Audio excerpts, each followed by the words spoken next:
9, 12, 55, 250,000. Do you want to know what those are? Come back right after the introduction and we'll talk about it.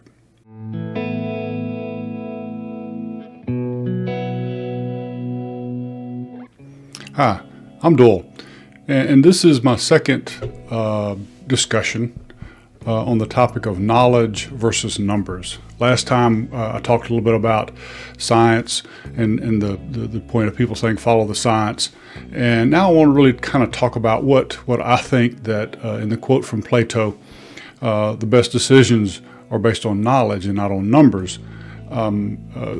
This discussion today will sort of hopefully open some eyes and explain some things about my perspective on that and why it matters, why it really matters. I mean, that's what's so important from my perspective. It isn't that we can discuss or anyone debate or disagree, and that's fine. We can do that too.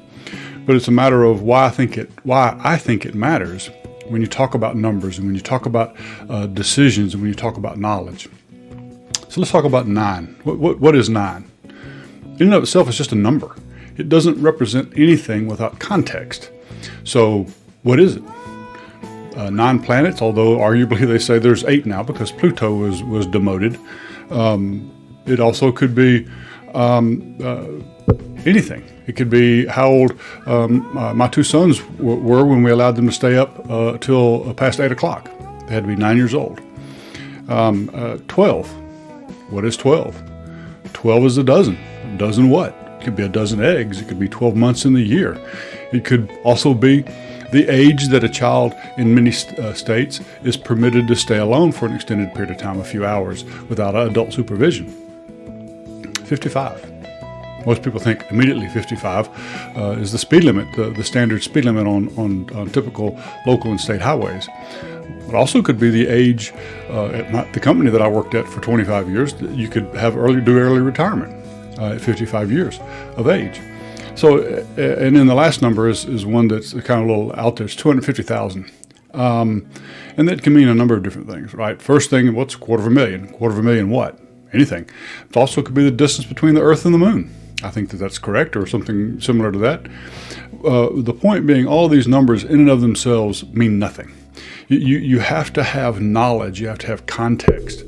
And why does it matter? It's because if we're not aware, if we're not thinking about it, if we're not digging for context, if we're not digging for explanation, for understanding, for what those numbers represent, we can easily be misled. We can easily be convinced of something because the numbers say such and such that aren't necessarily true. And it not that it's always that way, but I think we owe it to ourselves as individuals to think about it.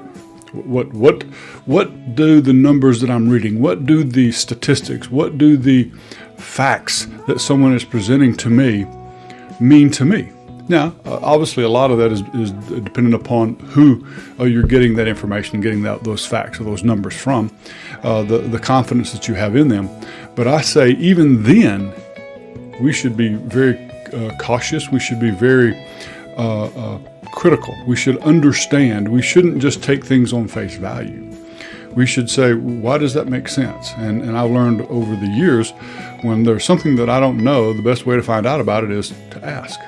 Ask questions, especially if someone is making a statement. And if they're making a statement that doesn't make sense to me, or that doesn't resonate as truth or as correct, but they seem convinced that it is, ask a lot of whys. There's, a lot of experts have said, well, there's the 7 whys. If you can ask why, well, why is that? And then keep drilling down 7 times, you'll get to a root answer. And many times what will happen as you inspect and ask these questions, that the foundation of what that person was purporting or believing basically crumbles because they haven't thought that far. They went to a point where they took things as stipulated fact, as reality, and they went from there. And they had a foundation that wasn't correct. Now, I don't know about you, but I don't want any of the fundamental beliefs that I hold on to, or the things that I hold on to as truth, to be built on a weak foundation. The only way to ensure that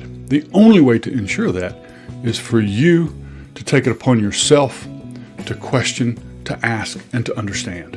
And when I say question, I don't mean in trying to defeat and argue and debate. I mean to question for understanding.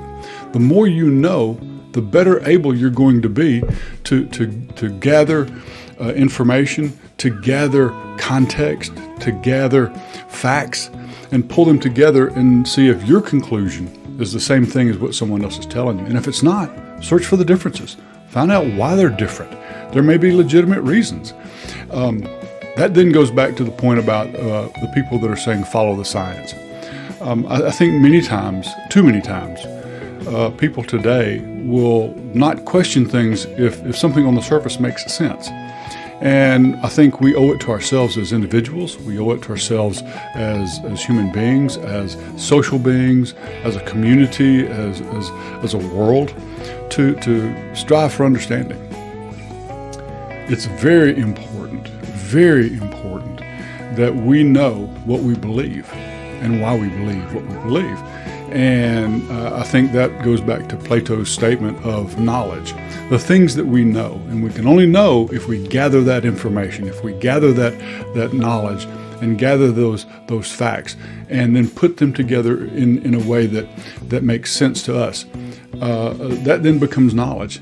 Numbers in and of themselves mean nothing. Just like when I started this discussion today, I just listed 4, 5, 6 different numbers. In and of themselves, they have no meaning. They are just units. They are just numerals. They are something that potentially could represent something, but without the knowledge, without the context, without an understanding, they really don't mean anything. They're not anything they're not information. They're not facts. They are just figures.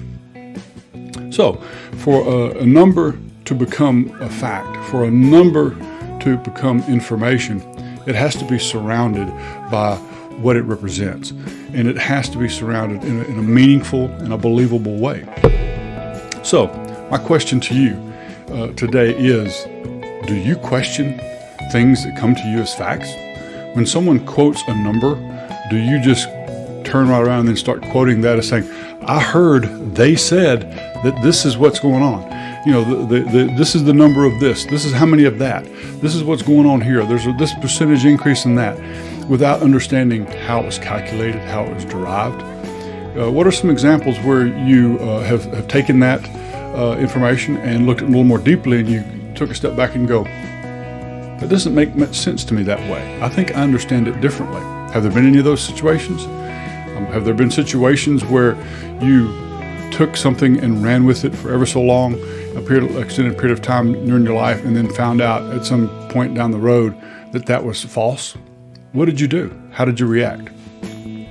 Let's dialogue. Let's create a conversation here. I'd love to hear some responses from anyone listening today. I would love to hear your questions. I would love to hear your rebuttals. Am I chasing a ghost here in saying this? Personally, I think that every piece of information that comes our way, we should question it. We should look at it through critical lenses to make sure that we understand it, and we understand it in a way that we can embrace it, rather than just taking everything on face value.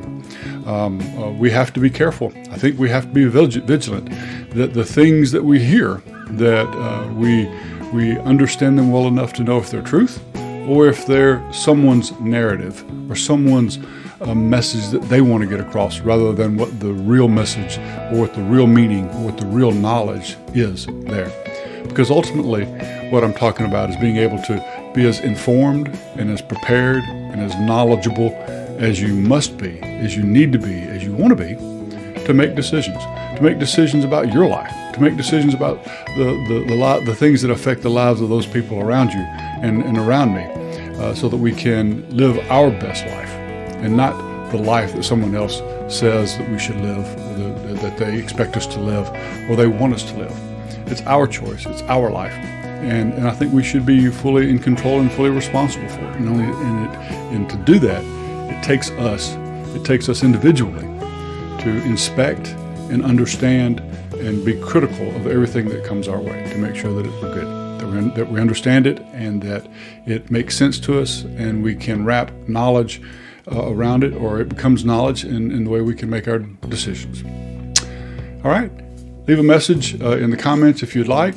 Subscribe if you want to hear the next thing coming down the pike on these discussions. I'm going to try to be a little more frequent, maybe a couple, 2 or 3 times a week, these short, brief discussions.